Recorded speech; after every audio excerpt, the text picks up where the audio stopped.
ngayong umaga po ng August 10, 2025. Sa ngayon po ay patuloy pa rin na habagat ang nakakaapekto dito sa ating bansa, lalo na sa kanluran ng Luzon. Ang dating bagyong Fabian na nasa South China Sea ay wala na pong sirkulasyon, gaya po ninyong nakikita. At ang bagyo naman na ating binabantayan na nasa labas po ng Philippine Area of Responsibility na may international name na PODUL ay patuloy pa rin ang paglakas nito at taglay ang lakas ng hangin ngayon na umaabot po sa 115 kilometers per hour na nagbabanta na po na papasok sa Philippine Area of Responsibility mamayang gabi o bukas ng madaling araw at posibleng lalakas pa yan bilang typhoon at tatawagin sa local name na Bagyong Goryo.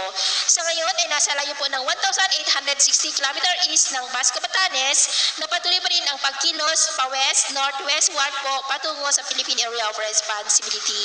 At sa ating pong long range forecast, maliban sa bagyo na ating binabantayan ngayon, ay wala naman pong bagyo pa na nakikita na tatawid dito sa ating kalupaan for the next 5 to 7 days o hanggang po sa susunod na 2 linggo. Pero hindi pa rin inalis ang posibilidad na may mabuo ulit dyan sa silangan ng ating bansa at ang development ng mga yan na ating babantayan. At sa lagay ng ating panahon, ngayong madaling araw ay maayos naman ang panahon sa malaking bahagi ng bansa maliban lamang sa mga tsansa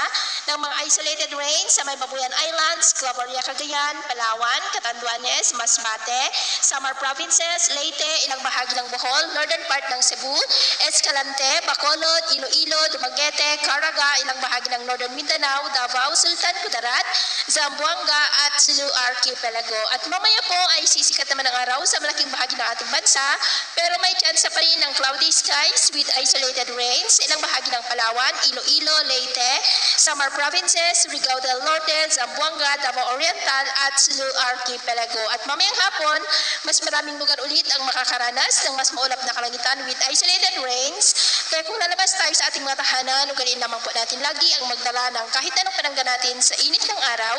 at proteksyon na rin po sa mga biglaang buhos ng ulan. At sa atin naman pong mga baybayin, wala na po tayong nakataas na namang gale warning signals pero bayong mag-ingat lamang po kung papalaot tayo para po mas makaiwas sa mga sakunang